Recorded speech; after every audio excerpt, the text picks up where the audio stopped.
need. So before we begin, we usually do this program every month, every Wednesday, last Wednesday of every month. This is brought to you by Initiative for Advancement of Mining, Earth Sciences, and Environmental Protection.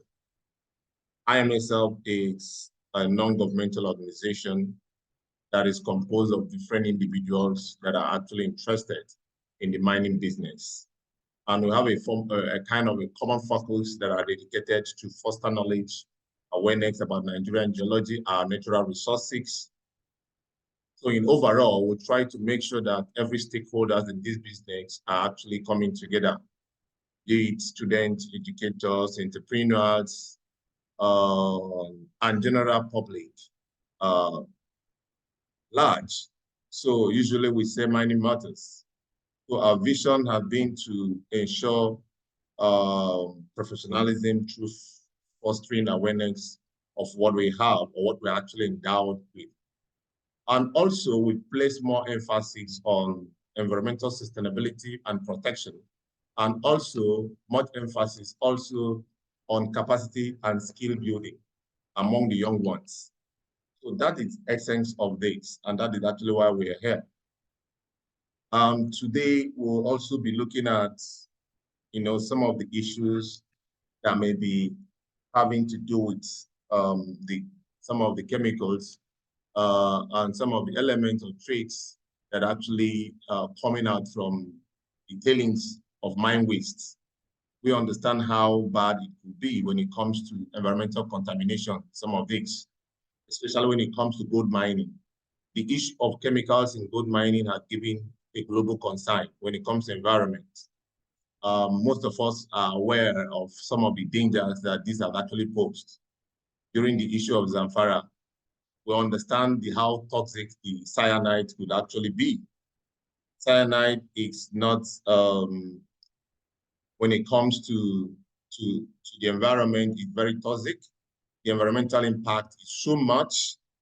So in the mining industry, it is actually one of the commonest, used in terms for gold and silver extraction. So through most of the processes, or this one of the processes we call cyanidation. So it involves the use of these chemicals to actually extract some of these minerals. And there is no way we can actually stop it. But what we are trying to do is to ensure that our environment is safe. At least we can detoxify some of this waste before actually sending it back to the public waters. So today, that is actually all we're going to be looking at. I know a lot of people have tried to invite some people that are actually involved in gold mining, and some people that might be actually looking for solutions to some of the of how they can extract their gold. No doubt, if you look at other extraction processes, gold extraction use of chemicals has proven to be one of the methods that could actually give you most people are involved in chemical extraction. Gravitation can give you about 60 to 65 or 50%. But because of the high recovery and the rarity of gold, most people have resorted to using chemicals. So today we'll also be looking at those chemicals, people that make the chemicals. We've tried to look at bringing this company to actually talk to us. They're also into the chemical manufacturing, production, every kind of processing. Once chemical is involved, they're actually going to take care of that.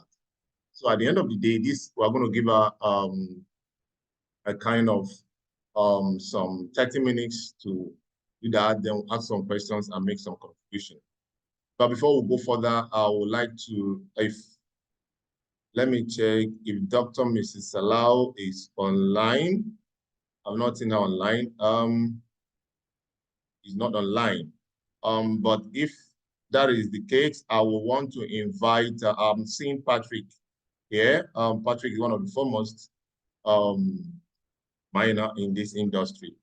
So Patrick, I would just want you to just give a shout, a kind of welcome. And also there's another person I know that I actually personally want to make sure that he's here, because this is a chemical activities. And I like some of the chemists on this platform to actually make their contributions too. I can also see Christopher here and Patrick. So Christopher, first of all, I would just want you to place in terms of just a kind of opening remark on this, then I can go forward. Christopher, can you hear me?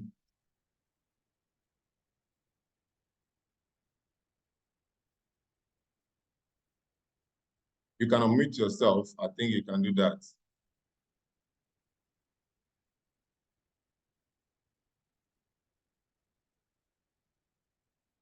Okay, I don't know whether it's there. Okay, Patrick, can you unmute yourself? Because I know, Patrick, can you unmute yourself? Yes, I've unmuted myself. Okay, I'm actually just, here with 30 seconds, opening remark on this. Right. I want to sincerely welcome us to this edition of our learning curve. They say that without knowledge, my people perish. And I believe that what IAMESEP is doing is to bring us to speed with knowledge bank, which is critical in everything anybody needs to do. I don't really need to boil the ocean. Our moderator has actually started well. He has said it as it is. We are willing to learn on how we're going to mine safely, because the essence of mining is for somebody to be alive to enjoy the money from the mine. If you use chemical to kill yourself, when the money comes, you are no longer alive, probably unhealthy. So we need to be safe and we need to do it properly. These are the forums in which we acquire those knowledge. So please, always bring out your time, bring out your mind, and learn and prosper. It's wonderful to be a Nigerian. I think good things are here. Let me just give the phone over to Christopher. Okay, thank you very much, Patrick, for that opening remark. I can see Dr. Mrs. Salau. She's our mentor and the president of this platform, and she has given us a lot to chew. And I'm very happy to note that she's online now. Dr. Mrs. Salau, please, can you just say hi to our audience? Okay. Yeah, good afternoon, everyone. Good afternoon, everyone. Yeah, good afternoon, ma. We can hear you. Can go on. Yeah, and I'm happy, very, very happy to meet you today, because last week we were the first NGO to be awarded a presidential of NMDS award, being the advocacy that we know we have been trying to bring up on board, and it's been manifesting. We thought we were not doing anything, but some people that were looking at us from far and near knew that we are really having positive impacts on the sector. On that note, I say congratulations to all of us all for getting that award. And I'm sure it's just, you know, that they said the word for hard work is what? Is more work. And I know that the young people in the house will not let us down. So keep riding. The Lord be our strength. At the same time, the topic of today, when we move from downstream, upstream to downstream. Topic for today is for value addition process. So let's sit down and enjoy it. It's very insightful. Thank you.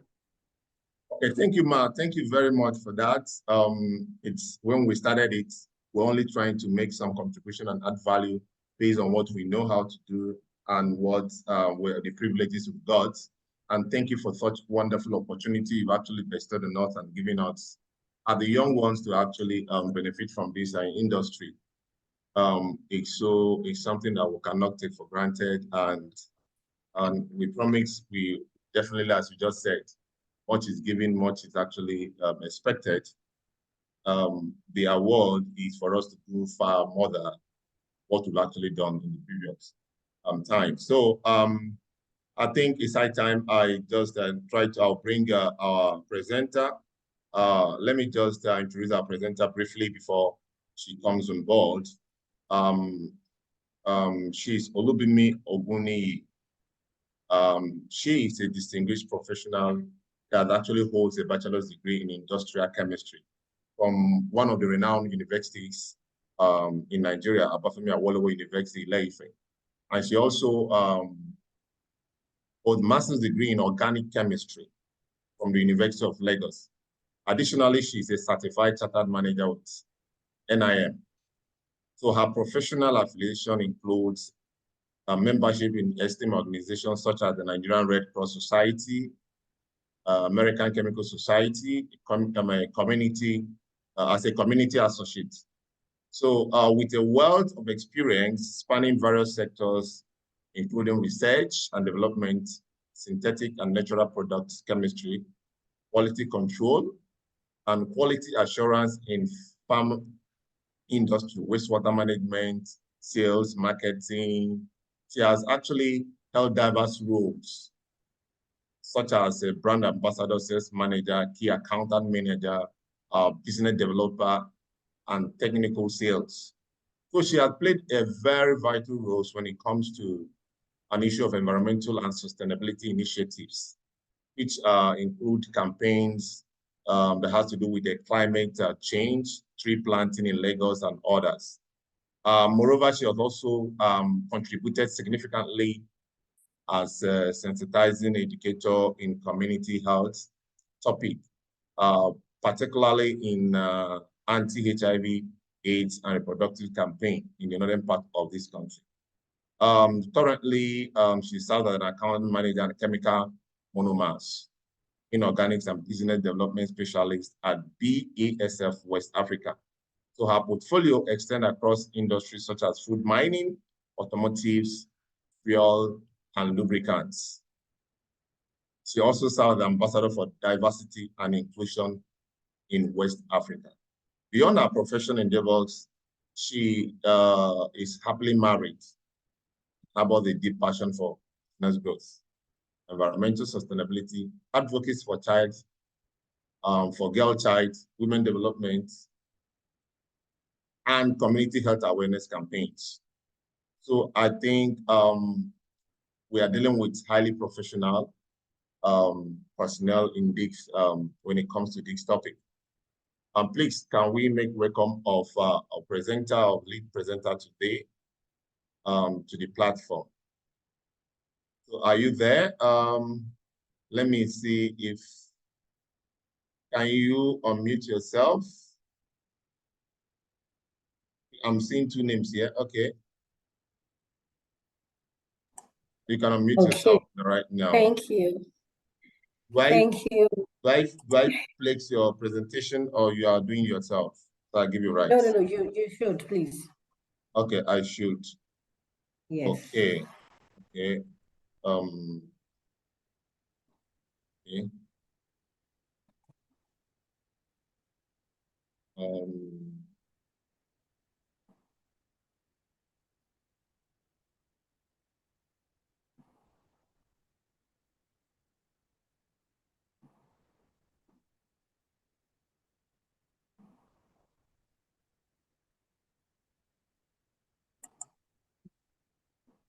Okay, you can see it right now, right?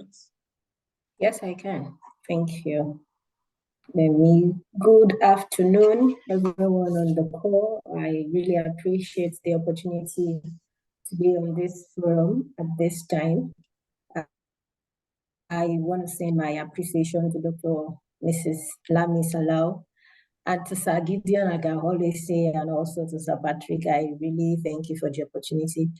We met last year during the mining conference in Abuja, and I got the opportunity to be introduced to this forum, and I really appreciate the support so far and the opportunity to also present this burning topic to the entire platform. I'm very grateful for that.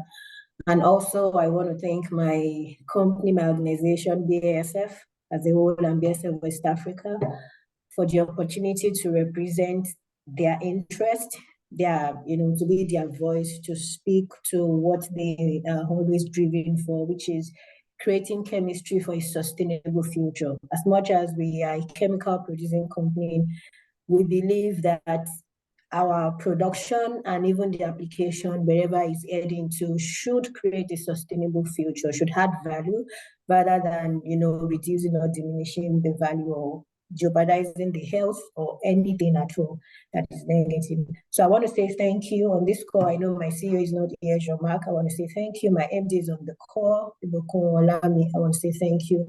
And to all my colleagues that joined from BSF West Africa and outside West Africa, I also want to say thank you. So having said that, I'll be going straight into today's presentation. And if you don't mind, I think I want to turn off my camera because I'm staring at myself to some extent, and I'm sorry, I need to turn it off. It's fine, so that we'll just move. Yes, sorry, Sir Gideon, before you proceed, can we go back to the first slide, the very cover page?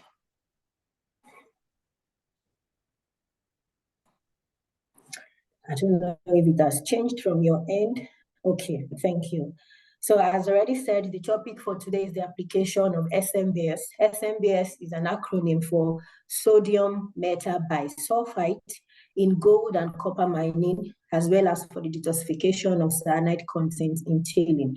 So we want to look at two different applications or operation of SMBS in mining industry, for particularly in the gold and copper mining industry. And the reason why I want to keep to the picture is because of what the picture entails. This is a picture of a mining site on an industrial scale, and I'm hoping that Nigerian mining sector, our setup would become something like this or even more. I know there are some mines that are already looking like this, but I'm also using this opportunity to hope that we would come to that stage that instead of just appearing in the middle of one forest with no identity and all of that, we can have this so that we have all the equipment on board to ensure that as much as we are getting value, we are also adding value back to the company and to the country as a whole, probably to the entire globe.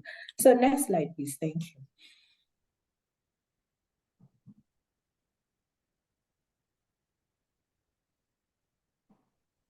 Okay, thank you. I need to. All right. So this is a slide that is showing the distribution of gold, silver, and copper across Nigeria. Although the topic has focused on, or it's actually focusing on gold and copper, but from the chemistry side of how metals behave, looking at gold, silver, and copper, whatever is applicable to gold would most likely be applicable to silver, and also a bit into copper because of their electrochemical characteristics and all of that. So, and that is why this slide before us is showing the distribution of where gold and silver and copper deposits is across Nigeria. We all know Nigeria is a blessed country with a lot of minerals. So some deposit areas for gold in Abuja and Bauchi, Edo, Cross River, Kogi, Osun State, Niger, and the likes. And then for silver, we've discovered we can find it abundantly in Taraba, in Kano, in Ebonyi, and for copper in Bauchi, Kano, Gombe, Nasarawa, Zamfara, and Plateau. Please let us note that this is not limited to where these metals are actually deposited, but these are just some of the prominent areas in the country that we can find these metals. And as such, activity or operations of exploring these metals are also dominant in this part of the region in the country. Thank you. Next slide, please. So now, before we go about into the application of SMBS in gold mining, I want to give a brief introduction of what gold mining is for every one of us on the platform, for those that are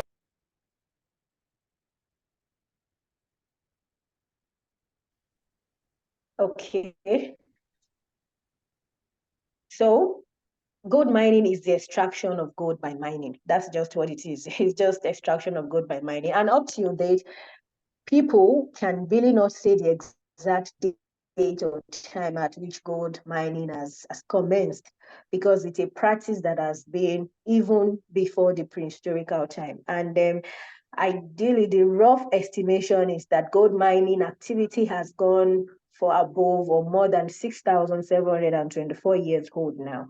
And we have evidences of gold jewelry in some tombs and in some places. But then one thing to note about gold mining is that the choice of the gold extraction process is closely related to the type of gold ore. So it is the type of gold ore that will determine the applicable process, and of course the reagents, the setup, the methods, the techniques, and all of that that will be applicable. And that is why before we move into the applicable process technology or the methods that are involved in this, we will first have to know about the different type of ores that are available in terms of gold.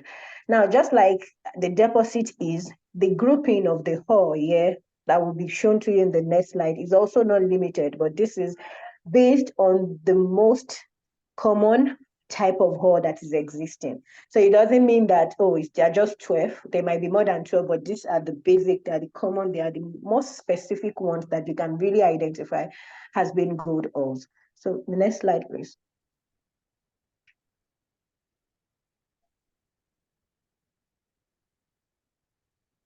So type of gold ores, we have the alluvial gold ores, we have the ancient placer. For the alluvia, this is from sediment. These are just from gold somewhere there's a deposit of gold somewhere, and then due to weathering condition, leaching and all of that, you see those deposits flowing towards another axis.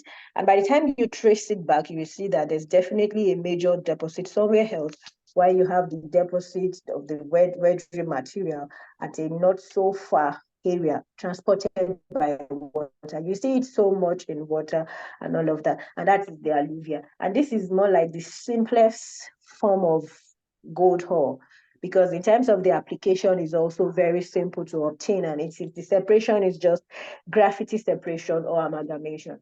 When we get to amalgamation, I'm going to talk about what amalgamation is, but graphite separation is just using the concept of graphite. If it's heavier than this, it goes down. If it's lighter, it goes up. So that's just it.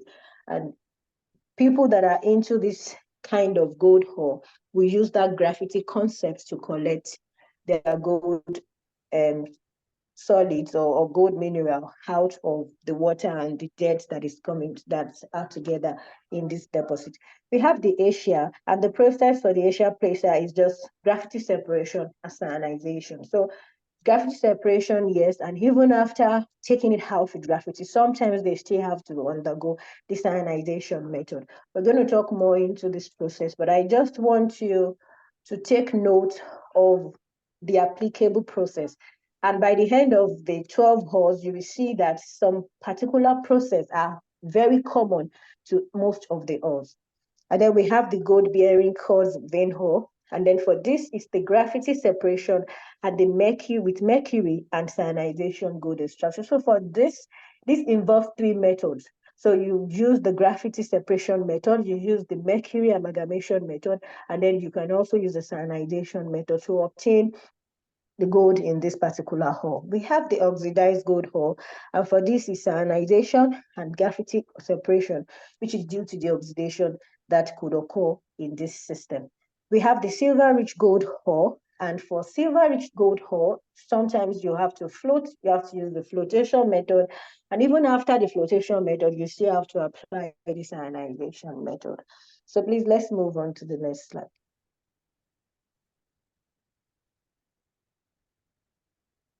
Here we have the iron-bearing sulfide gold ore. For this is simple grinding, cyanidization method. We'll do the extraction for this. And the process had to do with the kind of ore.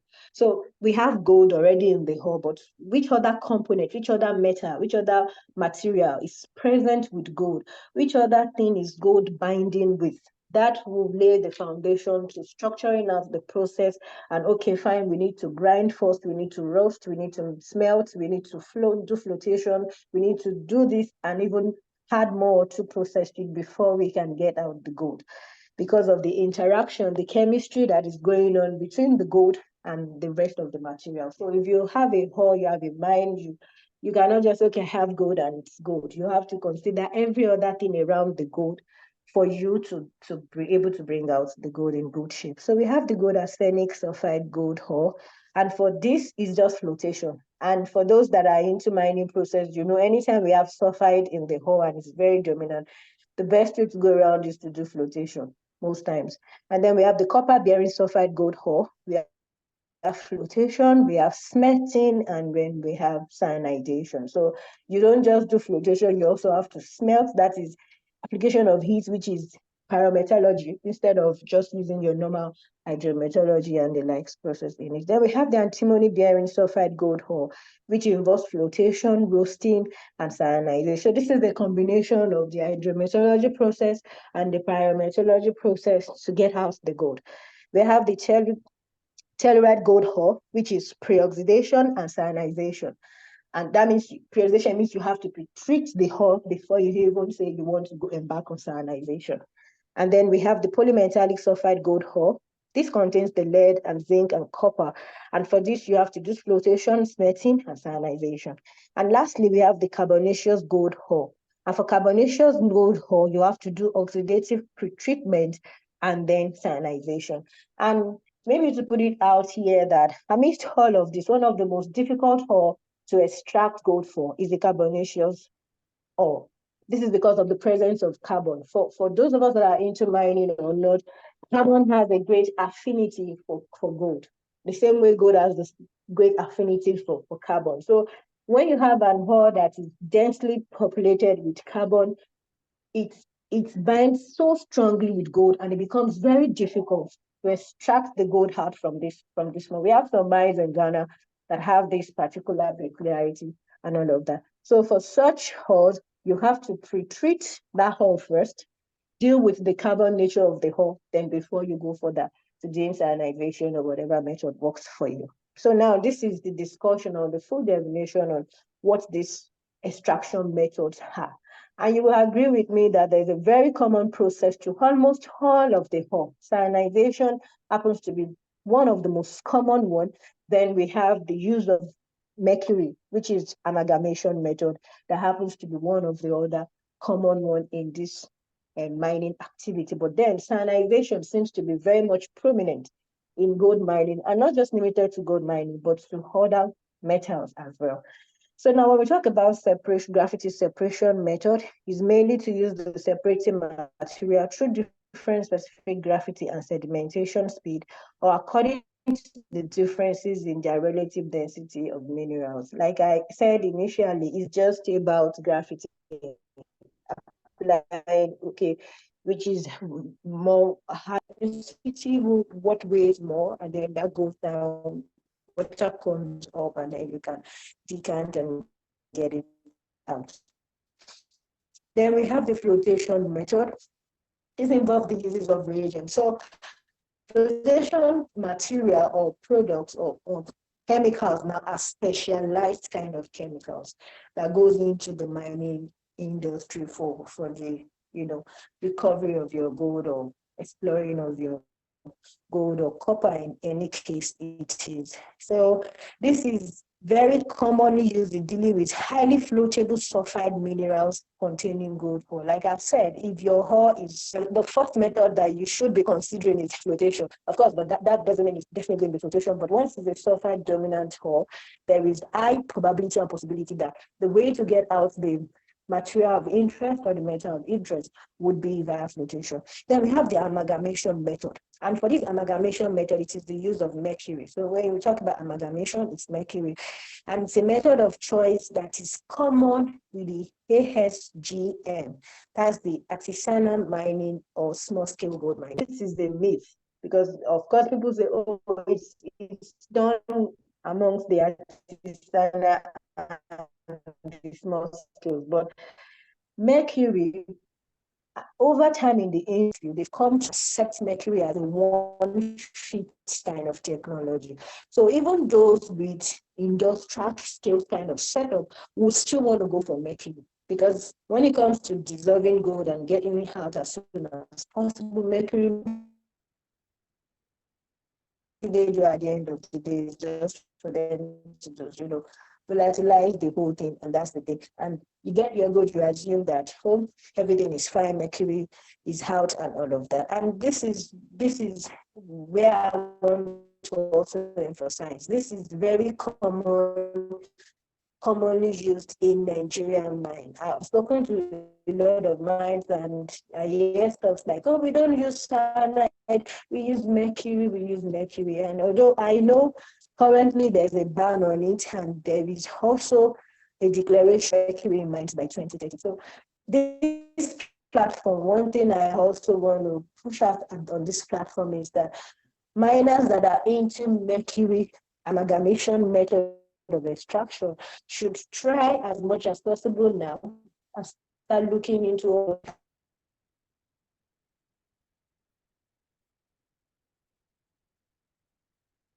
health-wise is toxic, is bad, is also something that will be out by 2030. So we don't want to wait till our mine is closed down, our products are rejected from international bodies and all of that before we begin to look for measures. So then we have this gold mining. For the cyanide leaching method, it is one main method, and like I said initially, the previous slide I was showing the type of gold ore, you will see that one very more consistent method is the cyanide method.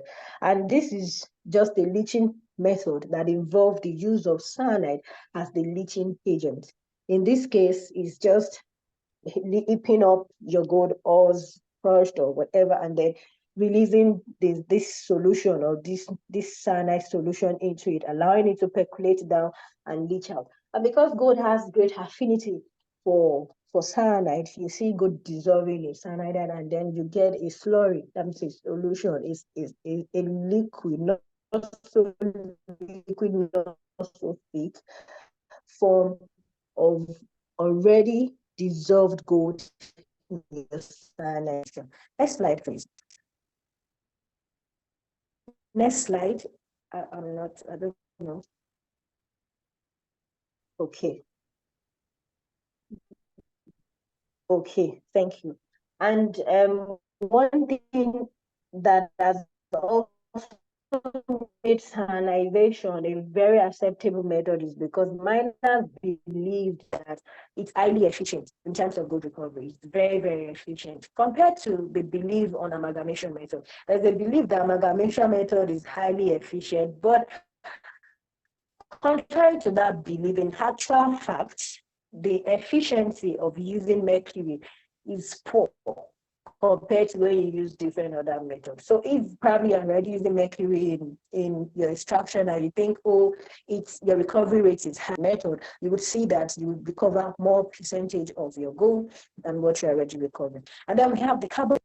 Now, the gold process of the carbon slurry method, which could be CIP or CIL. CIP is carbon in pulp, CIL is carbon. It is just one. For CIP is a sequential process. And what does this mean?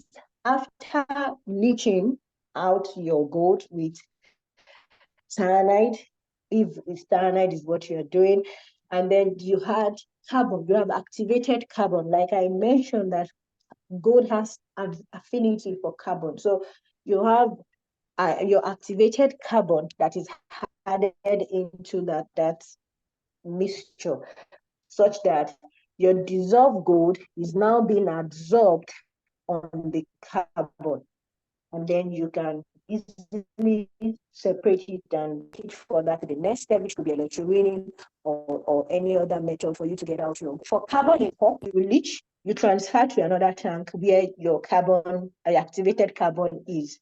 But for carbon in leaching, which is CIL, it means as you are leaching, you are also absorbing. So you have your carbon already in the same system or in the same tank or anything it is that your system structure is like for the absorption of your dissolved carbon, of your dissolved gold rather. Then we have resins in pulp method. This is just the difference is just that instead of using carbon, you're now using resins. And then we have the heap leaching method. So we have the cyanide leaching method, which means the material or the agent for leaching is strictly cyanide. But we have the heap leaching method, which means that, oh, we are leaching, but we might not leach with cyanide. We might leach with any other, aqueous material or any other thing, but we are leaching, but not with cyanide. And this is also a very common method, not just in gold, but in other processing.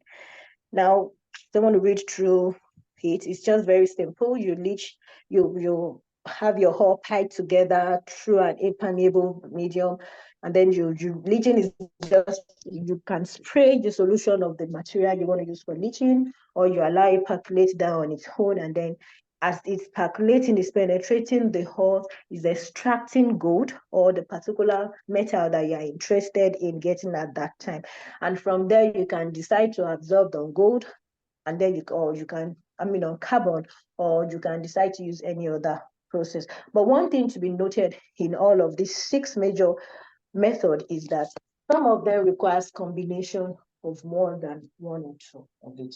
So if you are using cyanide leaching, sometimes you might have to still combine it with carbon absorption method. If you're using the normal leaching, you might have to still combine it with carbon absorption method. So the next slide. And so that's about gold. Then what about copper? Copper processing is very complicated because unlike gold that might actually seems abundant in its hull, copper is hardly abundant in its hull. You can as well be like, I don't think copper is existing in it. That is because copper naturally will hardly exist on its own. Most times it's always coexisting with other material that seems to be much abundant than the copper actually.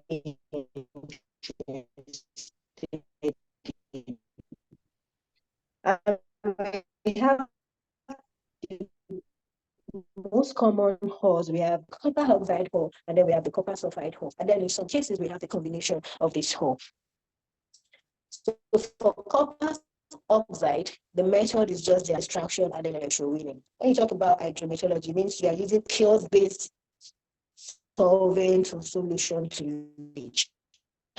So when you talk about the copper sulfide, that is higher grade hull. It has to come in form of higher grade hull. Higher grade means you're using heat. You are introducing heat beyond just leaching with your regular chemical you're using it. So for that case, you see cases like slow steam, you can come in on board for this. And copper mining is usually performed using open pit mining. That's the common way of mining copper. This is very common when we go to DRC, any process going on there compared to in gold. That is the next slide.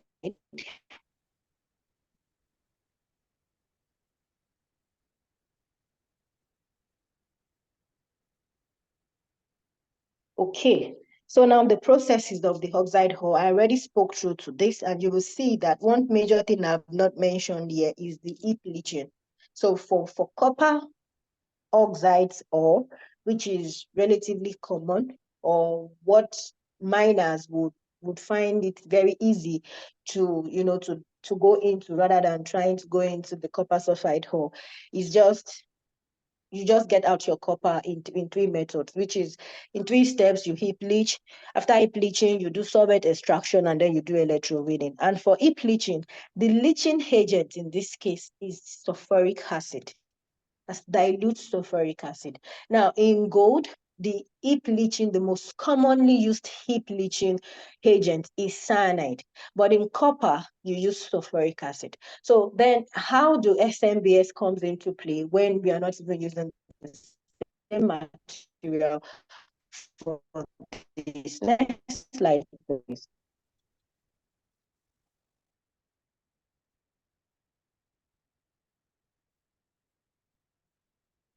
I'm still waiting for it to switch, but if you still have the previous slide with you, you see the diagram. I mean, the typical flow chart of it is just showing if it's copper oxide, if it's copper sulfide. And you see that if it's copper sulfide, you see flotation, you see thickening, you see smelting, you see electrolysis. There's nothing leaching there.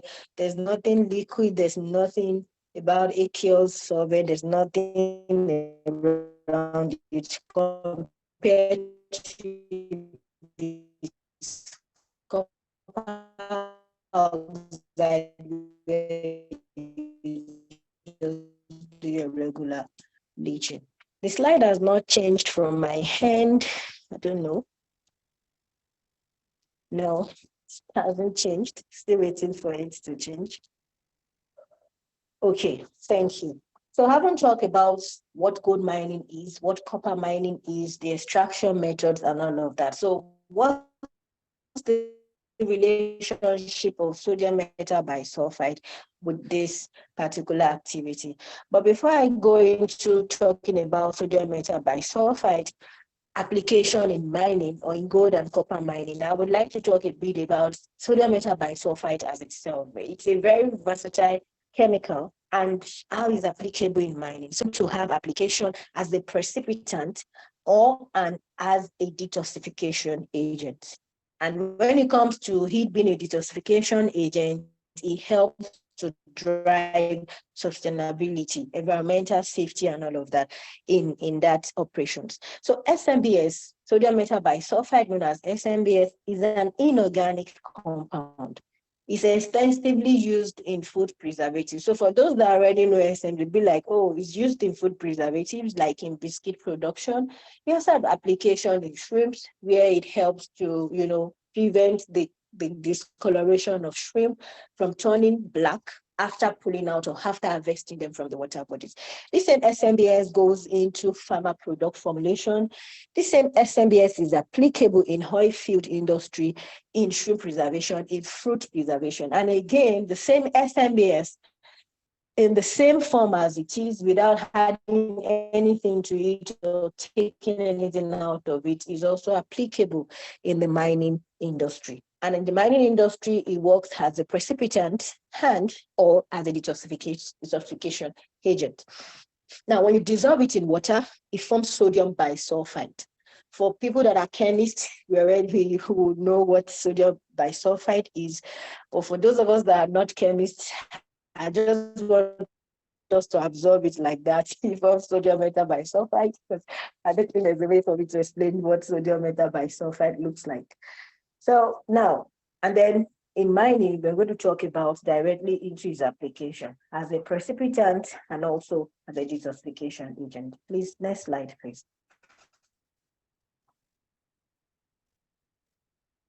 Yeah, so this slide is just showing you the image of BASF sodium metabisulfite product. So in BASF, we produce sodium metabisulfite, and we have it in two grades. We have it in the food grade and as well as in the technical grade. And like already the second slide has shown, is applicable in gold mining, in silver mining, and in copper mining. And that's just the image of what the BASF SMBS product looks like. And it has nothing to do with the grade. You can decide to use the food grade in your mining operations, or you can decide to use the technical grade in your mining operation. The difference is just in their fineness, in their quality. But one thing that is common to both our food grade and our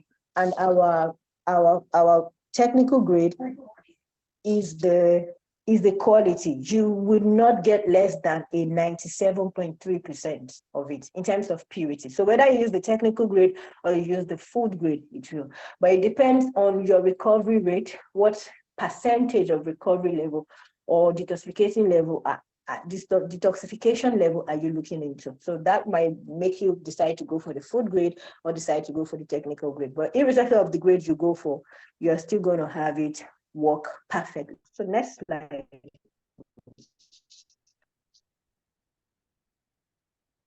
Thank you. So now talking about sodium metabisulfite as a precipitating agent or a precipitant in gold mining. So maybe to just give us a layman explanation of what a precipitant looks like. I was thinking about what idea or what things to use. Let's say, for example, you have egg, a raw egg, it's in liquid form. If you pour the raw egg, for example, in hot water, or you boiling water, you see it coagulate together, you see it form together as solid. And that's frustration. When you are working as a chemist in the lab with a precipitant or with a precipitation, and the precipitation process is coming up, you see a solid, something that is entirely in liquid form. You just see that after adding a particular reagent or a particular product, you see some of this liquid form separating out to become a solid. So when we say a material is a precipitant, that means that material enables that reaction to occur. So it means that if you pour SMBS, an SMBS is in powdery form. It's not in liquid form. This particular one is in powdery form. Although we have SMBS solution, but in the purpose of gold mining or mining activity generally, it is the solid form, which is in powdery, fine powdery form. So if you pour SMBS into a solution, a leached solution of your gold slurry, you will see that your gold component would separate out of it. And this is what we call a precipitant, because, and that is why we call SMBS a precipitant, because it enables that separation to happen. So you have gold in the mixture, you have maybe copper, you have maybe iron, lead, you have dirt, you have silicon, you have sand, you have a lot. So when you put SMBS into that solution, it's selective, it's called selective precipitation process. It selectively takes out gold from that mixture, and then you have gold. And this is just how it works. So it works applicable more in gold recovery or in refining. And I'm going to propose this to those that are using amalgamation method, especially for those in alluvia after doing graffiti separation, and they're still not getting the gold in the best way as refined as they want, or the recovery rate is not so high. I would advise that they try out this method and see if it's going to work for their system. Of course, for you to adopt a method, it has to be designed by your mining scientist, your geologist, and all of that. They have to be consulted to give you the right advice of what works for your mine, what works for your type of ore, and all of that.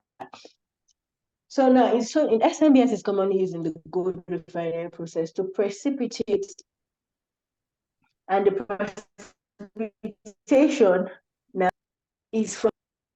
Now, what is an aqua regia solution? Aqua regia solution is a mixture of nitric acid and hydrochloric acid. In mining, we use a lot of agents, so there will be a lot of chemical compounds and all of that.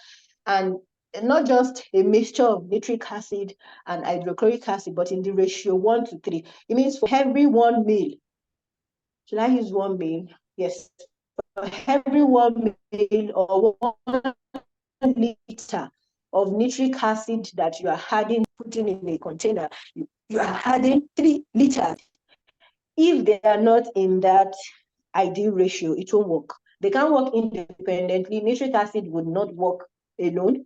Hydrochloric acid would not work alone, but the mixture of the two in the ratio 1:3 will work effectively to give you a solution that is termed as aqua regia.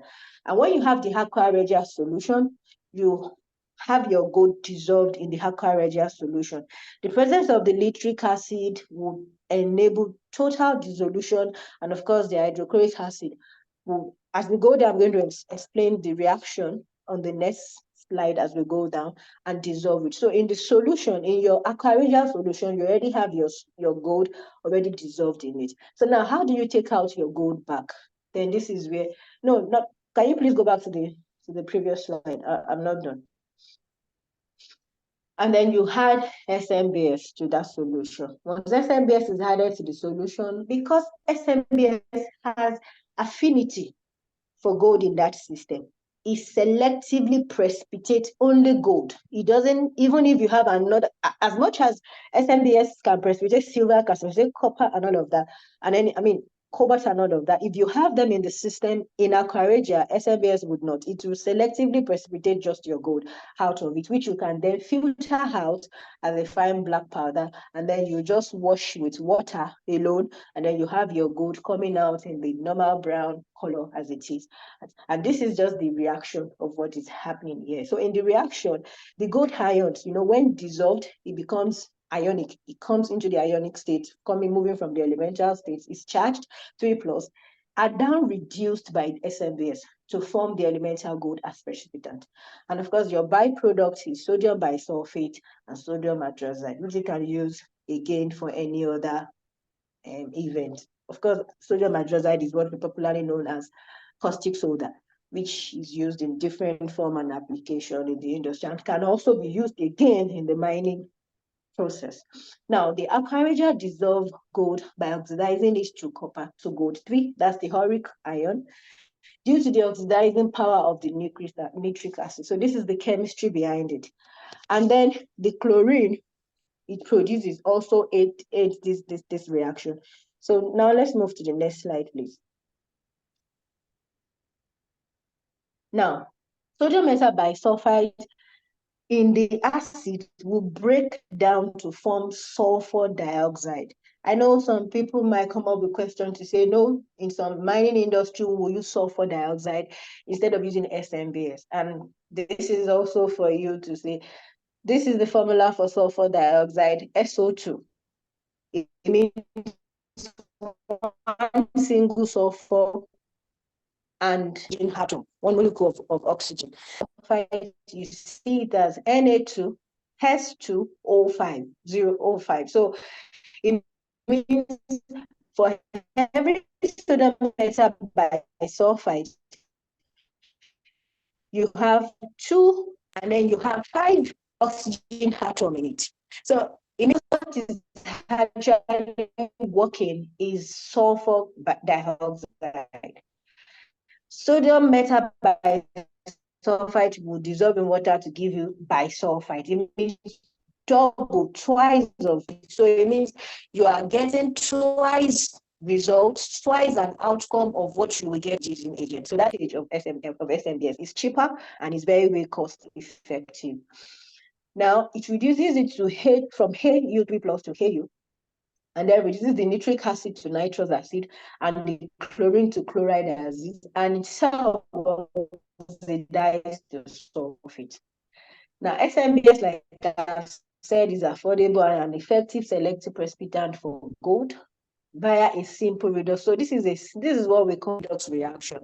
As one is reducing, the other one is oxidizing, and you can recover up to 99.95% of pure gold when the precipitated gold in what's the word now? A proven application for those that are using it. And I've also heard of those that instead of using nitric and that's the Aqua regia, they are using cyanide, and when they dissolve it in cyanide, they also use SMBS to precipitate it out. But the most common or the most approved of it is when you use Aqua regia for this process. And this is a process that is commonly found in people in jewelry scrap or from every other source of gold containing material that has low cost preparation of gold, silver. That's what I'm saying.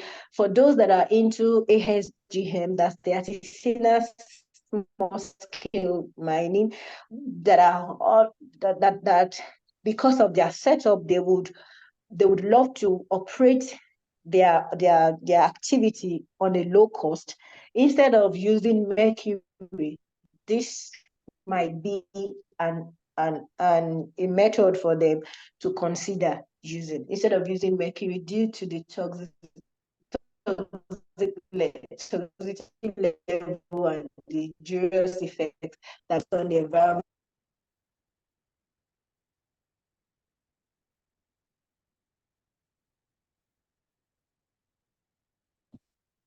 Next slide.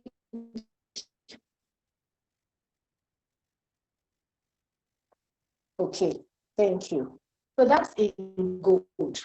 Then what happens in copper? How do SMBS or how does SMBS perform as a precipitant in copper?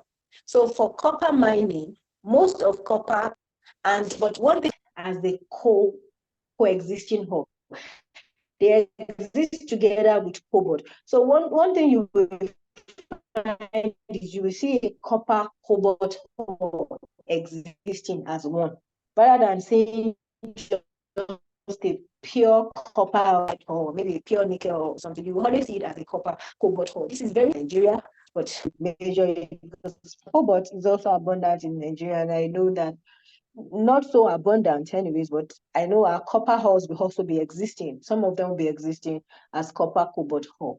Now, the interest is copper, but because of the presence of the cobalt, especially when cobalt is present in its third oxidation state, these are for chemists, it becomes very difficult. Despite the fact that the leaching material that you use in copper mining is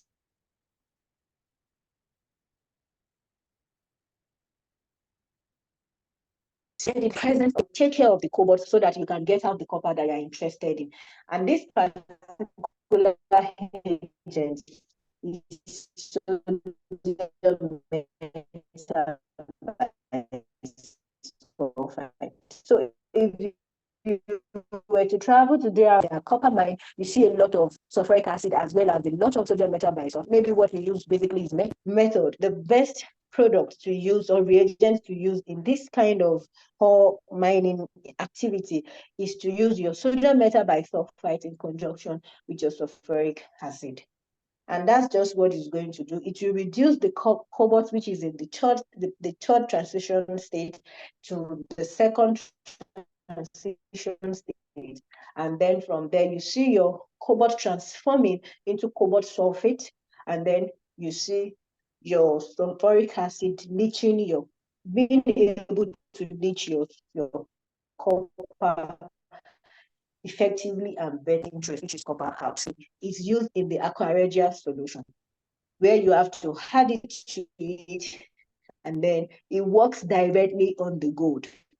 But in copper mining, it doesn't work on the copper. Rather, it works on the cobalt that is existing together with your copper in that hole. Are there any questions at this point? Because this brings us to the end of the first application of SMBS in mining. In gold, the next application is as a detoxification agent. And when we talk about detoxification agent, there are many ways of cyanide detoxification, but we're talking about cyanide detoxification method by chemical means. That's in a process called cyanide detoxification by chemical means. It means you want to detoxify your cyanide that you have used in leaching your gold. After the absorption of the gold on carbon, maybe you have set up your plant in a way that you have a CIN or a CIP process in place. Your carbon has already absorbed your gold. Your gold has been taken to electrowinning, and you already collected it, has deposited on cathode anode system and all of that. Your gold is out. But then what happens to the material, to the reagent that helps you in good? So this is where detoxify is advisable to go by the chemical means. And the reason why I'll be saying going by the chemical means is because there is this misconstrued information in the mining industry that cyanide would decompose on their own. Nature will have a way of degrading them. I would say this is not true.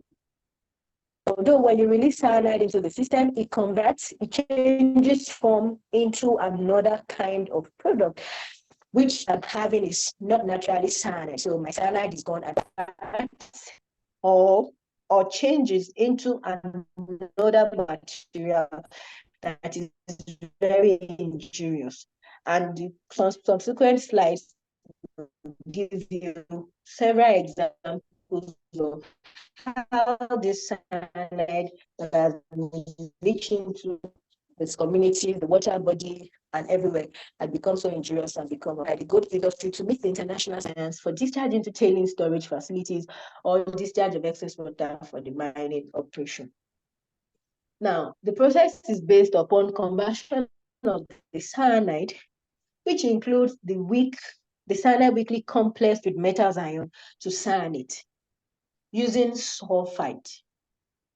So you have to convert your cyanide compound to cyanide, which seems to be a bit safer and can easily degrade. And even if it is leached, because your cyanide will break down into ammonium and all of that, and it becomes something that it becomes an agent that would serve as a fertilizer to have it as cyanide, and you allow it and you're waiting for it to convert on it. So sodium metabisulfite helps to convert the cyanide to cyanide.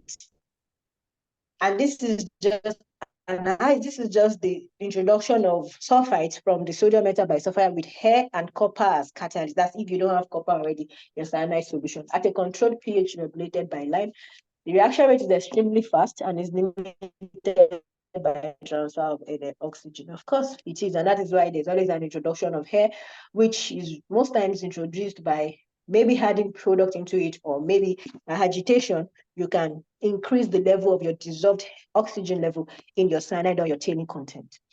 Now, the tailing slurry and solution containing the leached material, water, and residue cyanide are treated to reduce or to remove cyanide left over from the good dissolution process prior to discharge into a tailing facility. Some people will be like, oh, we have a tailing facility already, we put it there. But yes, you have a tailing facility. But because these things are in liquid form, you can't prevent them from seeping into the aquifer level of the groundwater. You can't prevent atmospheric reaction from happening. You have not released it into the nearest river or nearest dam. There are local and state or national regulations that limits the concentration of cyanide. It's actually 50 ppm. It has to be the minimum you can do. It has to be less than 50 ppm for you to be in compliance. I don't know if all our mining operations in a facility in Nigeria are in total compliance with this 50 ppm compliance. Of course, we in BSM, we service some mining company that are specifically using our SMBS to treat their cyanide content in the tailings before any other thing. But I've had calls with a lot of minings, and some of them say stuff like, oh, we are using CN light.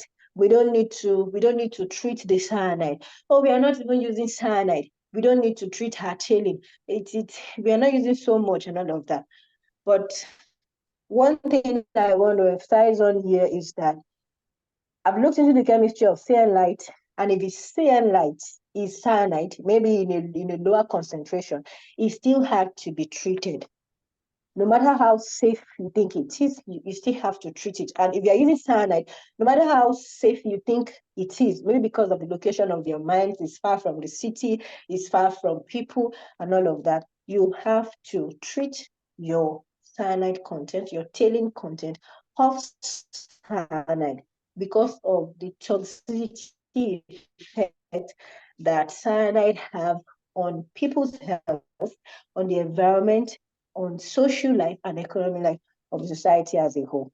And I'm proud to say that, you can move to the next slide, please. I'm proud to say that the BSM SMBS has helped mines that are using it to move even lower than 50 ppm to as low as 10 ppm.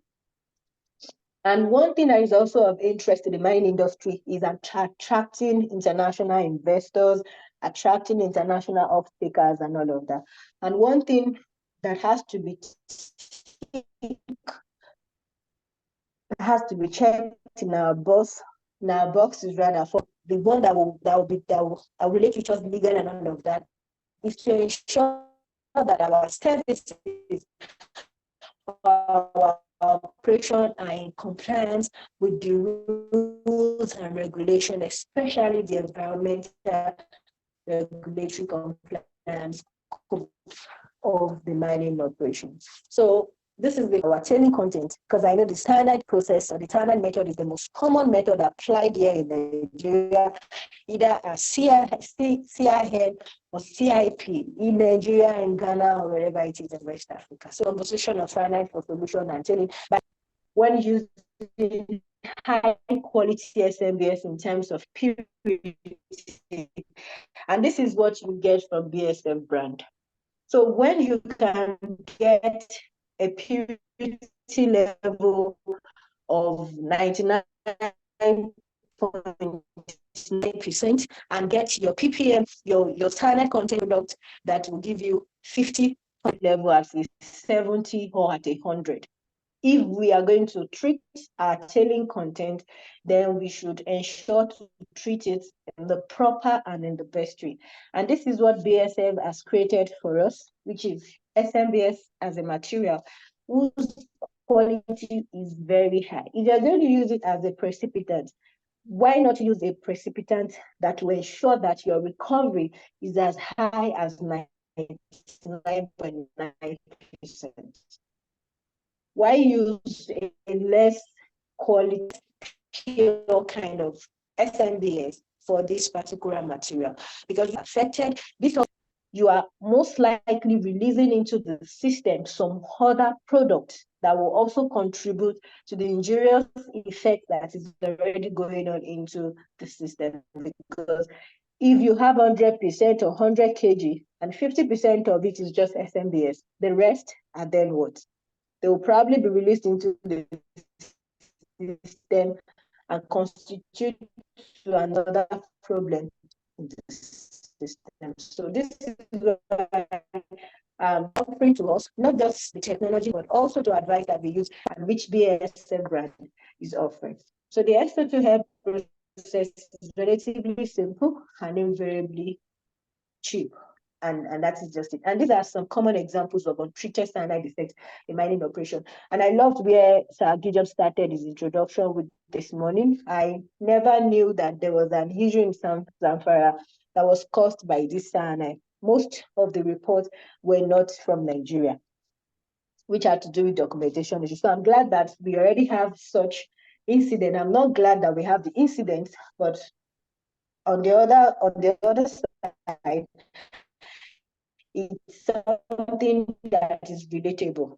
It's not so far from us than for us to have the cyanide toxic effect and so on. This is for us to look into it and treat it well. So in Mexico, 2014, 500,000 gallons was split into the pond after every people were seeking medical care due to the sodium cyanide stuff.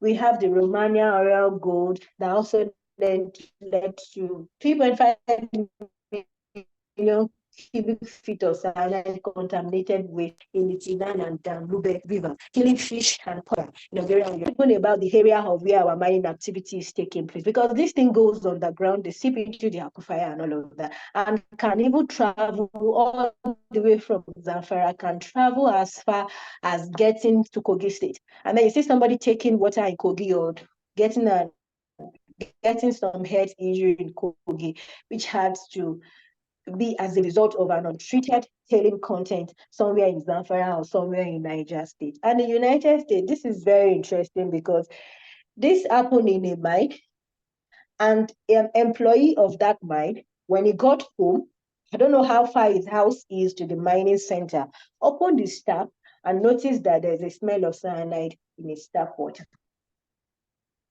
So this is just a call for us to say, please, this is how injurious, how bad this can be. Examples that is online in Nigeria.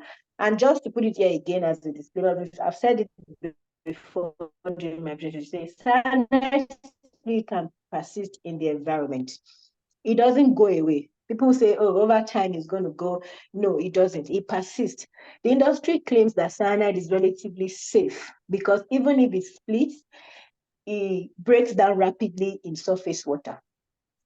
But the compound that cyanide breaks down into can be very, very harmful. And that is the effect that we see in killing of fishes and all of that. But aside SMBS, in BASF, we have the mining portfolio that's very robust mining portfolio. So we have our floaters, we have flocculants, we have coagulants, we have dewatering agents, we have binders, we have dust suppressants.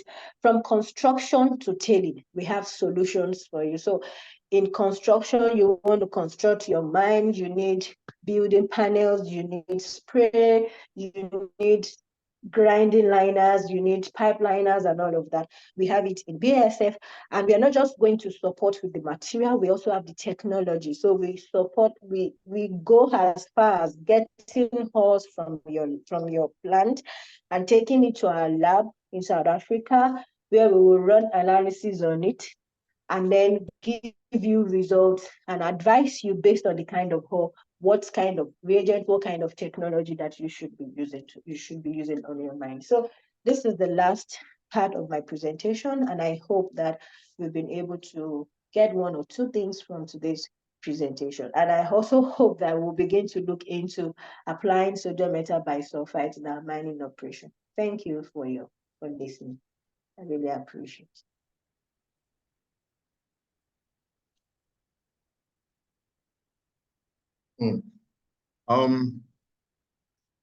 Look at me, I think I never expected you could do such justice to this. I was just noting a lot of things. My notes actually got filled up. That was a very wonderful presentation. It's wonderful. Just that network was a bit, I don't know, maybe from your end, or just breaking up, coming up, and you know, I believe maybe during the question session, a lot of people might have a lot of things to say. Can you hear me? Can you hear me clearly, right? Can you hear me? Okay, let me see.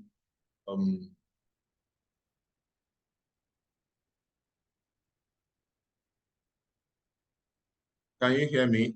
Can you unmute yourself? Can you hear me? Yes, I can unmute now. Yes, I can hear you. Now. Okay, that's good. Thank you so much. Okay, I said during your presentation, thank you for that wonderful presentation, and you've just done so many justice to that, and I wrote so many things. In short, I learned a lot. A lot of things there was the work I had to do in Ghana, and it's actually on go. In short, recently, the problem has been different kind of solutions that have been coming up and down. And, you know, at the end of the day, everybody wants to recover, have a very high recovery in every process. Thank you for that. Before I actually go to audience for maybe contribution and question, I have a lot of things to ask you here, but I'll just go because this is more of business. A lot of business people are here, and most of them might not really be much interested in the chemical formulas. They want solutions to the problems. First thing I will ask you is this. Do you have, in all your presentation, I was trying to see if there's any field picture of gold precipitation using SMBS or using your product. I did not see. I don't know if maybe that's an oversight or you've not got a client in Nigeria or anywhere. So I would have loved to see some practical field pictures of what the product is like, just natural pictures. You know, I would have loved to see that, but I didn't see that. Maybe you can talk on that. And also, whether you have any clients right now in Nigeria making use of your products, and how long have you been in Nigeria? That is it. I don't know whether you answer this before I go forward. Are you there?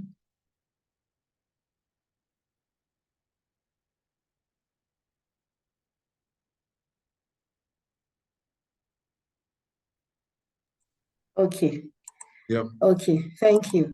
Yes, I got your question. I remembered your comment to me yesterday that you have a lot of questions for me, and I'm like, oh, I remember asking you that I'm a chemist and not a miner, but it's fine. So the only picture that I could pull on board is what the product looks like, and that was the picture that you got.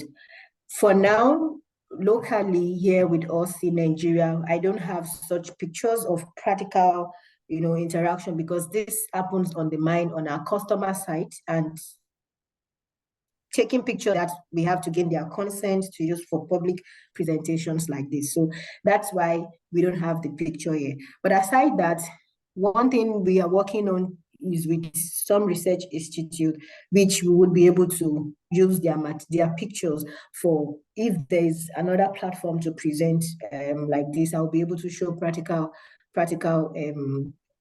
pictures and all of that. But the pictures I would have shown would be for mines that we are. So that's answering your second question. Yes, we have mines in Nigeria that we are directly working with, and we have those that we are indirectly working with through service providers. We have one recognized mines that we are working with directly in Nigeria.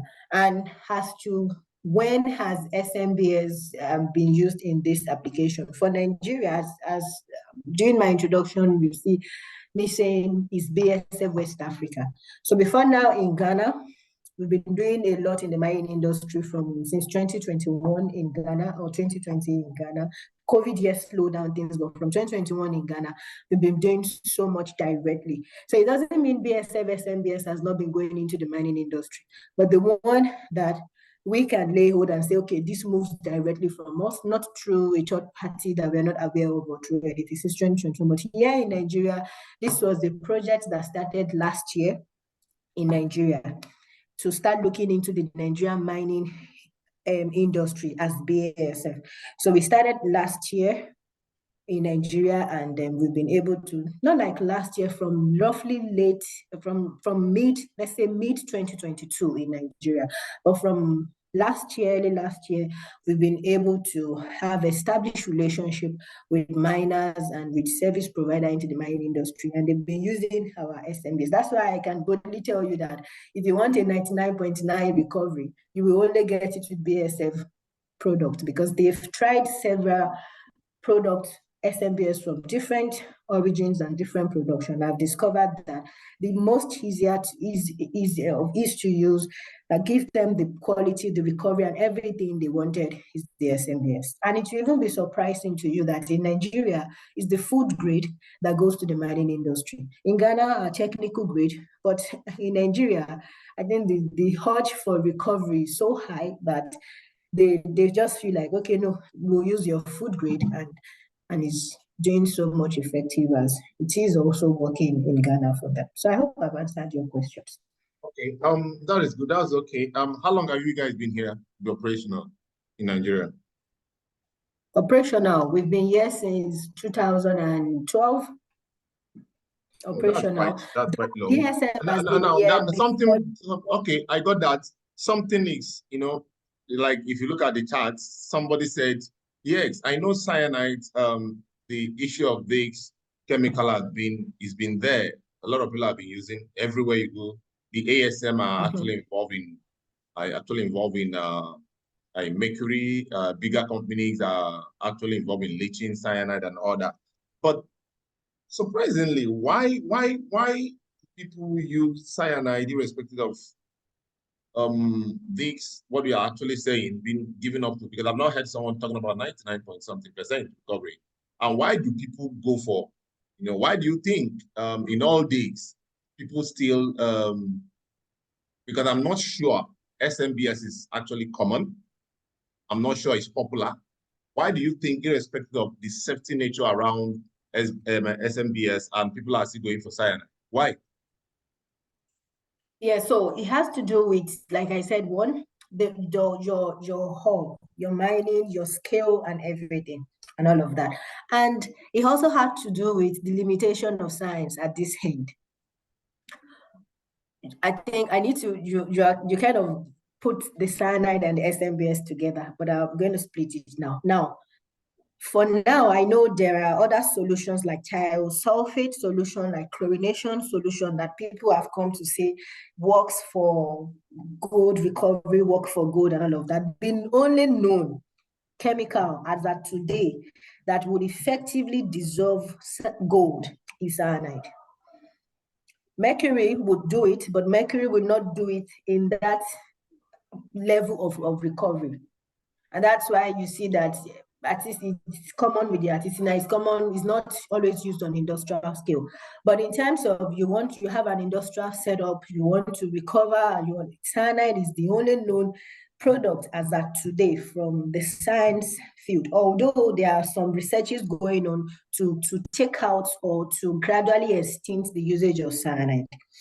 Now, like I also mentioned during the presentation, that there's a misconstrued information about cyanide to say cyanide would degrade itself. Cyanide is safe. It's going to decompose itself. This is why it has not been treated. This is why a product like sodium metabisulfite, though some people know it, and they are not using it, because when you tell them, oh, when a cyanide company comes to you and you say, you know what, we will supply you cyanide at this price, and you don't even have to worry about it. It's going to evaporate in the system. It's going to go in the system. People want to save cost. The limitation in enlightenment, in information, in education will also prevent their level of judgment. You see them adopting it without considering to say no. If it's a chemical, it's poisonous. It can never be safe if it's a chemical.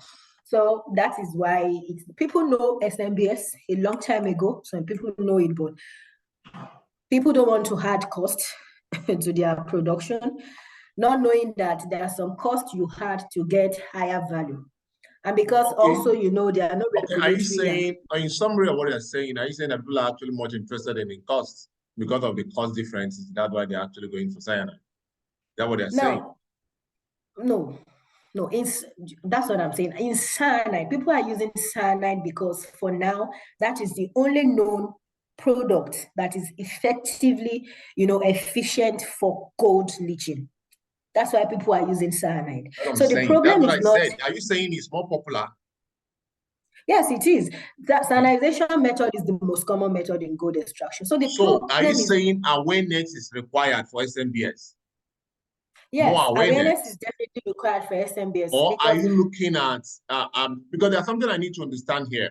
Now, the reasons might be, I'm looking at, is it cost? Is it ignorance? Is it efficiency? These three things are very important. What are the major things? What are the major things driving people using cyanide, irrespective of the toxicity of this chemical to the environment? Why do they still go in for that? A lot of bigger companies are into leaching using cyanide. Why? They're using cyanide because, of course, the cost. Not cost as source. Cost is also expensive to some extent. But like I said, that's the basic chemistry. It's easier to use for them. It's simple. They can easily access it and all of that. And then there's ignorance to it. People don't know the after effect of using cyanide too. So the awareness, the education level, and because there is really not so much emphasis on compliance, on environmental compliance and safety and all of that. People want to mine the gold, they want to get it, but then the environment regulatory body, what are they saying? Do we have policy that is against them from saying, okay, if you want to use cyanide, yes, you use it, but you have to treat it this way. So if there are regulatory body or rules that is really binding mining engagement, if people are well educated in the kind of product that they are using, that they are exposing, not just the mining operation to, but themselves on the type of safety for you, the user of the product, then pushing a product like SMBS, having them use SMBS in their system to ensure that, okay, even if because of your setup, you cannot use SMBS to precipitate your gold directly, like you might be able to use. If a regia process is not visible for you, yes, use your cyanide, but after using the cyanide, ensure you treat your tailing content before releasing it, or even before allowing it to hold in your tailing system. Okay, from the picture you displayed there, we saw something like 25 kilogram of that product. You saw something like what? Your picture shows a 25 kind of a 25 kg. Okay. But no, that's just if it's packaged. Is that how it comes, or in what form? In powder, in granules? That's how SMBS comes, but it comes in bigger package. We have it in 1,000 kg, but this is the very popular size that goes into other industry. Like I mentioned, SMBS would not just go into mining; it goes into food and all of that. So it depends on ease of use. But in the mining industry, We have it in 1,000 kg, 1,250 kg that is going into the mining industry. Yeah. Okay, but what is the typical cost for that 25 kg? It's not an expensive product. Let me put it that way.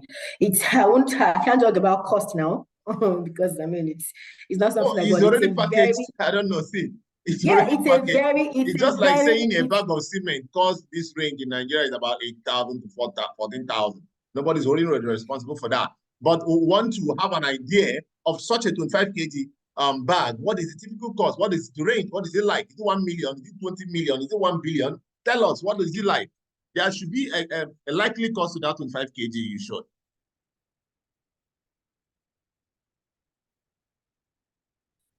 Can you hear me? So before that, I think that is what last thing I'll ask you before I go to the audience. SMBS price is very cheap, so to say. It's between less than, it's not up to $2 per kg. It's not even up to $1.50 per kg. So it depends on what is happening. Now, in Nigeria, we have a lot of, at least I know some few lead and zinc processing plants which actually are into flotation. Can you guys give solution to some flotation companies that are actually interested in getting chemicals for their flotation for lead and zinc, apart from gold? Yes, we are very big on flotation. Remember, I submitted more than one topic to you. Flotation is one of the things I'm talking to. Flotation is a specialized chemistry of mining, and we are very good at that. We have a dedicated business unit, a dedicated unit to assess that. Yes. Okay, can you also assess based on production of a plant? Can you also assess based on production of a plant to give because in the work I was involved in, one of the feasibility studies for lithium, one of the challenges has been to develop a cost per ton, what it takes to actually get into flotation, to float some of these, especially in lead and zinc or in lithium. Are you guys also involved in giving a roadmap, to what it could cost? Like most of the plants here are actually upcoming. Some are 2 tons per hour plant, 5 tons per hour plant, 10 tons per hour plant, that kind of thing. Are you guys willing to give some that kind of roadmap for some processing plants? Yes. At least one thing I'm very sure we do is, especially in lithium now, that's what we are currently doing in Nigeria in lithium now. We've advised that you share or you send your ore samples to us. We do our analysis. Based on the analysis, we recommend the flotation reagents that you would need that will work for you, the efficiency, and we'll advise on that. But we have BASF, we are a chemical producing company. We would not stand totally in place of what your mining scientist or your geologist should be doing. So with your feasibility studies in one hand, and our own technical support at the other hand, you will have your roadmap, and we will be there to support you from A to Z till you have your plant running, and even afterwards. I hope I answered your question. Okay, thank you. Thank you, Dad. Let's go to the platform right now. Let me first of all see if there's a question here, or let me just take. Okay, very insightful, brilliant presentation. Well done by Ifuden. An enlightening presentation by David. Great presentation by Victor. Do we have access to your presentation? Yeah, definitely. I've sent something. You're gonna have access. Just send us your.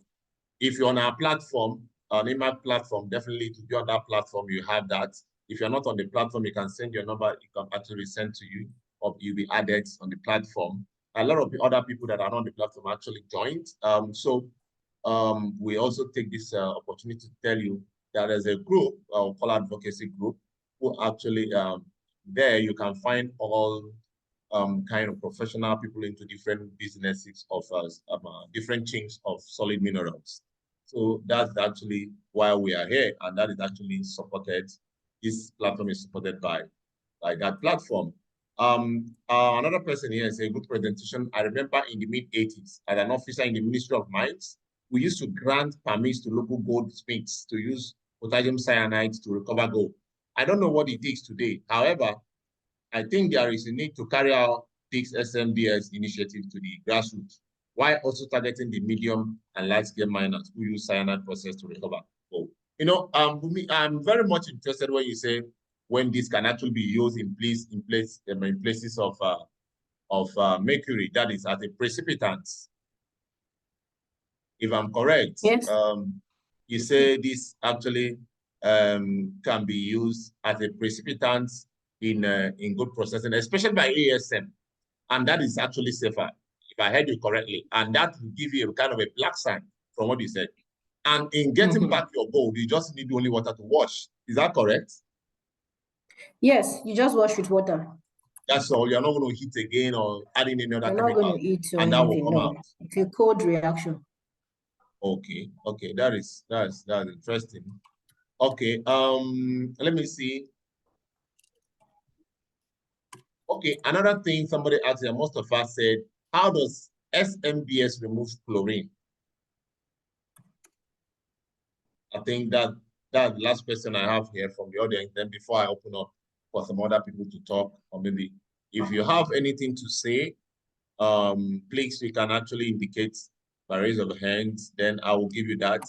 But so you can answer that question. He said he missed that. He said, how can, what did he say? How can SMBS remove chlorine? Yes, that he missed that. Chlorine. So it's a redox reaction. It's a conversion. It converts your chlorine to chloride. And because SMBS, it's a combination of sodium, metal, and you have your SO2O5. For your mining reaction, you don't need the sodium part. You only need the sulfur oxide part that goes into whatever reaction you want it. So it means in your system, you still have your sodium ions moving around freely. And because of the reducing effort or reducing ability of SMBS, it converts your chlorine in your system into chloride. And then that's a Cl minus. You have an Na plus in the system. You have a Cl minus in the system. Na plus reacts together with your Cl minus, and then you have your NaCl, which is also a very stable compound, sodium chloride. So it converts it into salt. And then if that is not available, you see it converting it into what's it called? Into hydroxide combination with the sodium, using it as hydroxide for leftover of the sodium that you have in the system. So you probably have it as a regular salt reaction. So you have your chlorine going to chloride, and your chloride forming, because it's now active, forming or closing up with your sodium, or probably closing up with any other product that you have in the system. So it helps to ensure that everything is converted back into something that is safe enough for you to reuse in your mining process or release into the environment. I hope I answered your question, but that's chemistry. I won't want to talk so much about it because we have to move electron, take out electron, but we can have it after the call. We can always do this reaction. But that's how it does. Okay. It converts chlorine to chloride. Okay, thank you. Right now, let me see if there are people that actually want to say something here. Please, you can indicate so that I can actually pick you up. Okay, I'm seeing, whose hand is this? Is it Mustafa? Mustafa, are you there?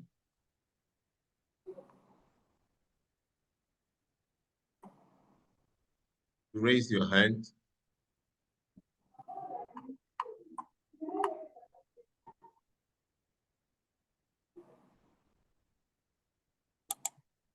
Can you hear me?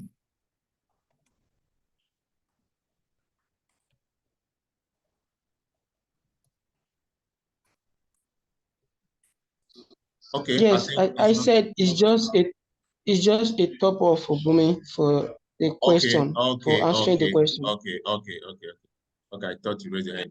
Okay, let me see. Do any other person have anything to say, contribution or questions before maybe we'll wrap it up? I think I have some. Yes. I have some other Yes, questions. can I say needed. something? Who? Good afternoon. It's Amadi from Nigeria. Good afternoon. Who is speaking? Okay. Professor Amadi, right? Yes. How are you? Yeah, I'm fine. You're welcome. You're welcome. You're welcome, sir. The presenter, I want to say thank you for the presentation. I'm a geologist by training. And first of all, I want to have your contact because currently 3 of my PhD students are working on gold mining sites. And these gold mining sites, they use mercury to amalgamate the gold. They use cyanide also.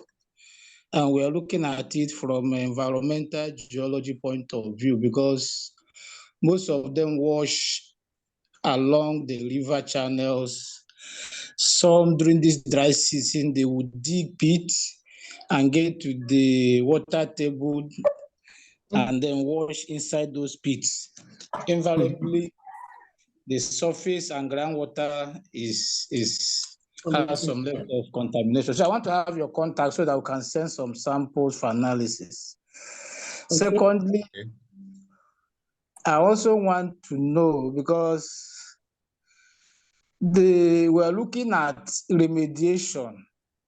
If the water, for instance, the surface water, groundwater is contaminated by this chemical they use to leach the gold, how can such systems, the water, the soil, be remediated so that because apart from getting the gold, people on the downstream or upstream that drink this water, how do we ensure that their health is not at risk? And just as an introduction, when the incident of lead poisoning happened in some communities in Niger State, Shikira community, we went there with my students, we did some analysis. So we also find out that these people get the gold from the vein, from the quartz vein, they bag it in bags, carry it to their homes, and use the same crushing machine they use to grind their foodstuff, to grind this, they call this stone, we call it rock, these quartz veins, because gold is almost aligned along the quartz vein in the schist belt. And this gold is hosted by galena, which is lead sulfite. And you know, the lead content in the lead sulfite is very high. And you know, that is why those people in those communities get exposed. And they do this kind of thing with their children. You see mothers with their 2 years, 3-year-old child, they are still breastfeeding, is following them to do the crushing of the gold. So, and in that case, when we did some analysis, we found high concentration of gold, both in surface, groundwater, soil, leaf, even plants, because the cow and goat that eat some of the plants that grow in the place they discard this galena. Also, the animals were behaving mad, as if they were insane.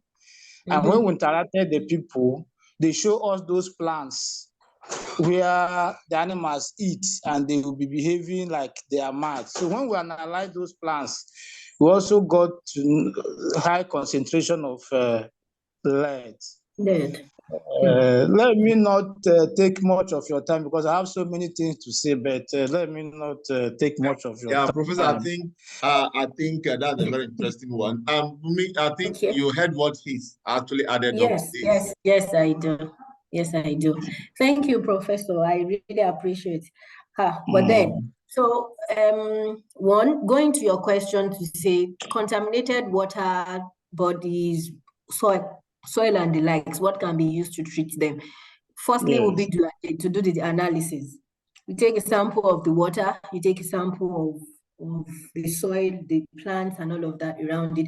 And let's try to do analysis and identify the product or the chemicals that are actually there. Because, you know, by the time we get those samples, it's not just going to be cyanide that will be there. It will be contaminated with bleach. Remember, there are also other products as well that is used in mining activity. The focus today is just basically on cyanide. So SMBS goes into water treatment.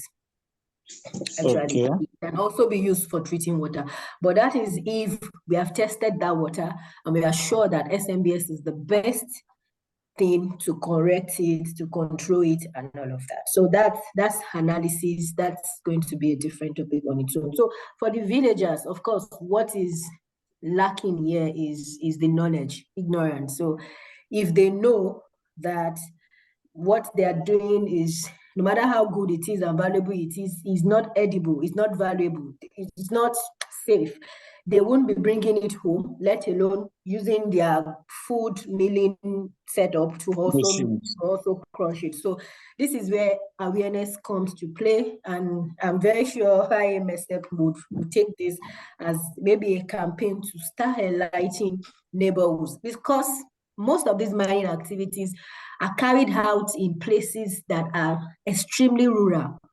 They are usually very far away from technology, far away from information, far. So the villagers don't even know anything. They are actually glad that they can get a sample. So awareness needs to go there. Then another thing will be enforcement. For miners, that I don't know if this is greed or this is ignorance for miners, because during dry season, for you to dig and go as far as the water table level to release a product, then what are you actually doing? You are killing the system.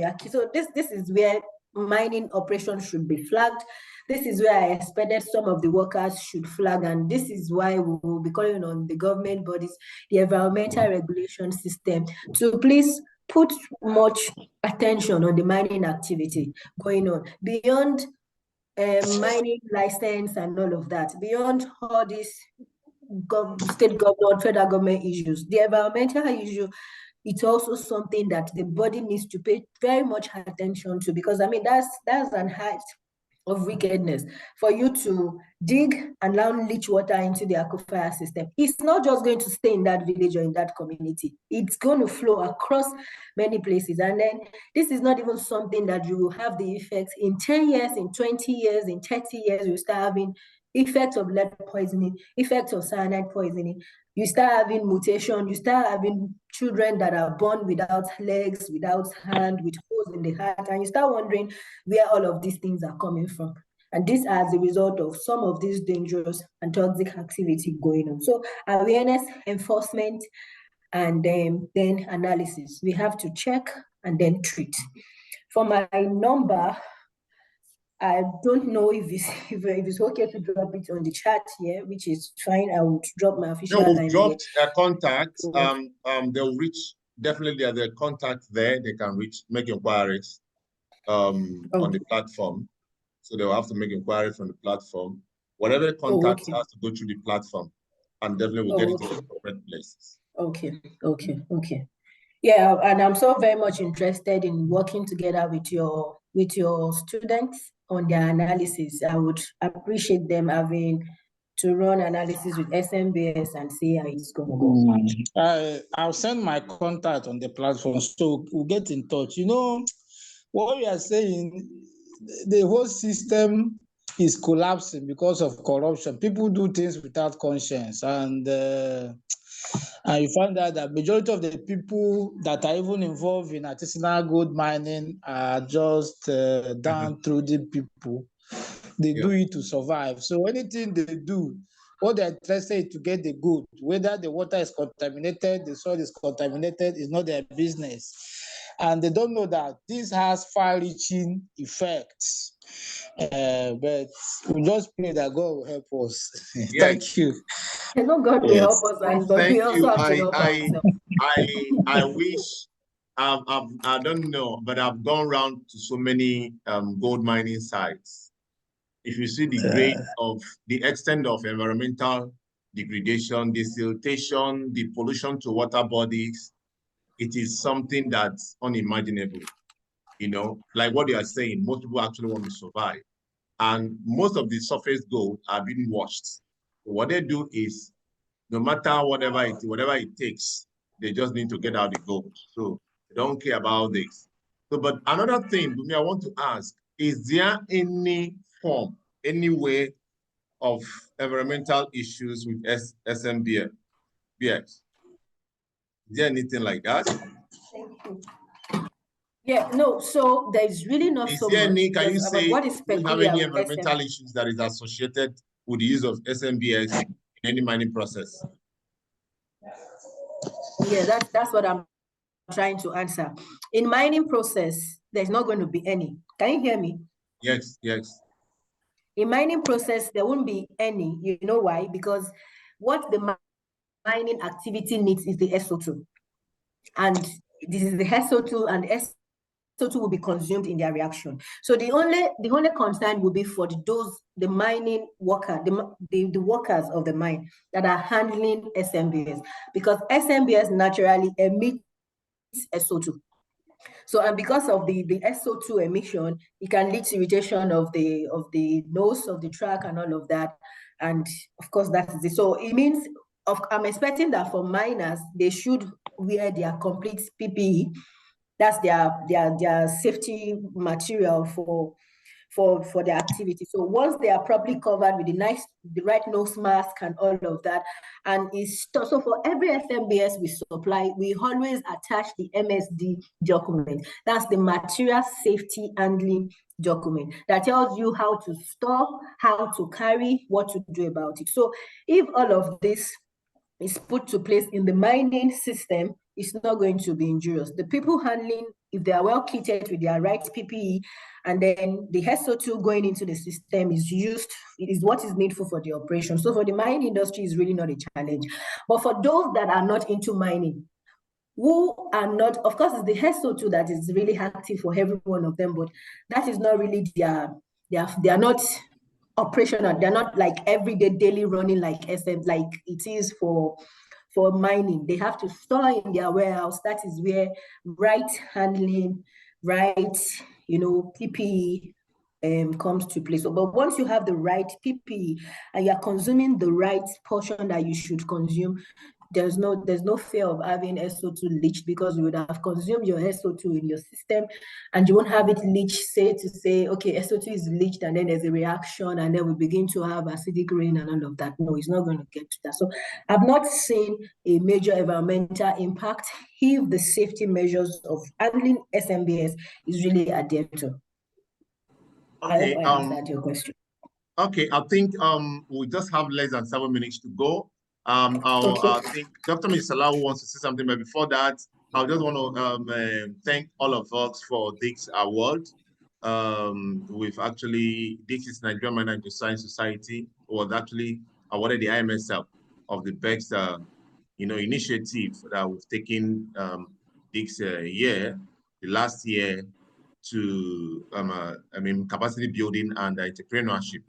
So this award actually was presented to the IAMESEP on the last annual conference that actually ended last week in Jos. So I want to thank every one of us, and this is actually dedicated to us in that regard. Before that, Madam, I will Madam, I will give you that opportunity so you can say what you want to say before we just round off on today's program. Yeah, thank you very much. It's the presentation that has made me to think of so many research programs that can spring up from this. And I want to use this opportunity to tell the presenter that we need to talk behind the door, such that we can bring a live research program on the uses of this SMB and how we can use it to sustain the environment from the grassroots level. It's so encouraging, it's cost effective, and somehow environmental friendly. And that is what I am proposing. Can we have a proposed research program from this platform, please. Okay. That's my contribution. Okay, man. Thank you. Okay. It will not be wrong to have that. Somebody just said providing SMBS at a subsidized rate will actually also. I mean, I think you actually need to work. Marks also need to work on us on hand to hand, because a lot of people what I believe that a lot of people do not actually know about this.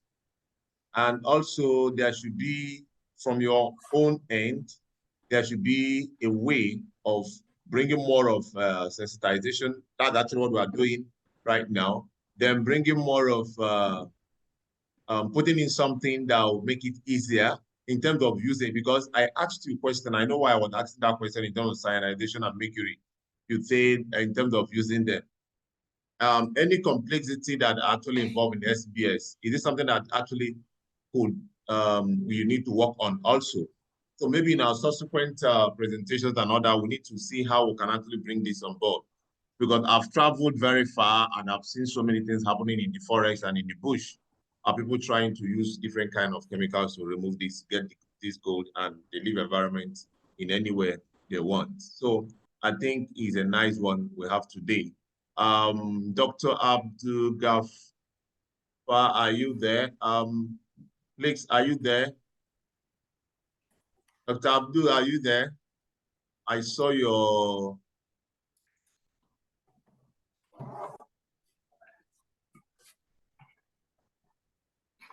Okay.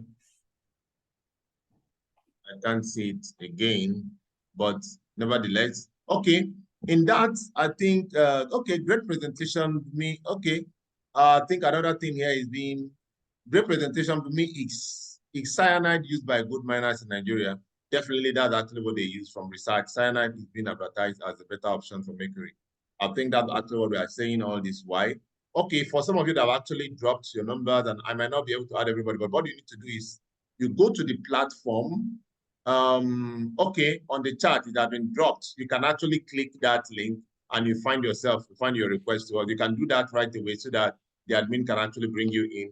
Whatever we're actually discussing subsequently, whatever you need to ask and all that, you can actually get everything from the platform easily than even your mail. Even the what do you call it? The slide can actually be shared there. This video definitely will be shared. The link will be shared there at the end of the day. So I think it's a nice one today. For me, I thank you for delivering very, very well, more than expected on this. And I think we'll say we'll be happy to actually have you again and do more businesses with you. So thank you very much for that presentation. Thank you. And on this, we are going to draw the curtain. We're going to draw the curtain for today. And you can also chat, even when we finish, the chat still goes on after this. The chat is still on, even after when the presentation and this is actually not going on. This is exactly 2 o'clock. We're actually bringing it, calling it a day. Okay. So thank you very much, ladies and gentlemen, and have a fruitful day ahead of you. Thank you so much, everyone. I really appreciate it. Thank you. Okay, you can, before we go, please, maybe you can put on your pictures. A lot of people have, half of, we are more than 45, closing 50. Half of us actually gone, but please, we can put on your pictures on so that we can just take a photograph, right? Who is doing that? How is this going to be done? Okay, yes, gallery. Okay, I think that's it. So you can put on your pictures. And today I'm seeing, okay, some names I do not actually know here. Sam Tepler International. Sam Tepler, thank you for actually being here. I'm seeing Tahi. Okay, I know the fakes very well. I know the fakes. You're welcome. Thank you very much. Agatha, I've not seen this name before. Agatha, you're welcome. Welcome to the platform. Ifun, Agatha is my colleague from the office. Okay, okay, that's good. Agatha is my colleague from the office. Mitchell, you're welcome. Thank you. Flex Njimo, one of the greatest ladies of our time, is here. Rashid Salami, I've not heard this name before. Thank you. Amuda, the man they could not even arrest, is here. Thank you very much. You're welcome. And who again am I seeing here? David, I can't pronounce the other one. Thank you very much. Professor Amadi, I enjoyed your contribution so much. We appreciate your presence in our mix. Thank you, Princewell.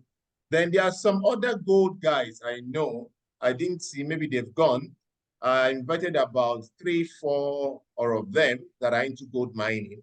And I knew they would actually be interested in trying to see, most of them that are into mining will be interested in what is the cost, what is the process of using it, how is it? It's like what he said. That was why I was much interested in that, And me personally, I actually want to use that chemical in one way or the other to see what they are saying, in terms of as precipitants, because if we can use it as precipitants, most of the ASM guys can actually use it. And if it's available and affordable, if they check it, why not? Why can't they use it?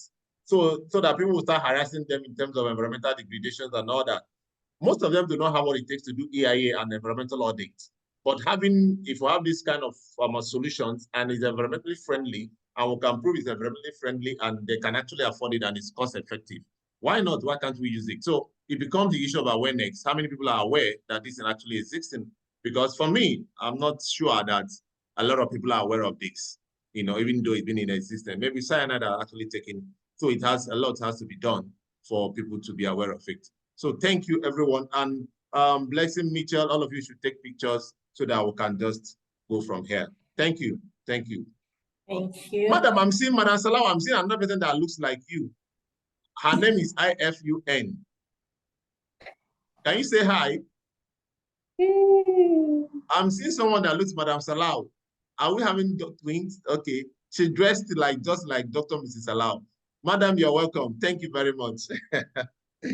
Okay. Okay. Bye for now. Yeah. Bye. Thank you, everyone. Bye. Yeah. Okay. Bye-bye. Take care. Bye-bye. Good presentation. We must move on from here. We are not leaving it behind. It becomes a program for the year. Yes, ma. Thank you, ma. Thank you, ma. You're welcome.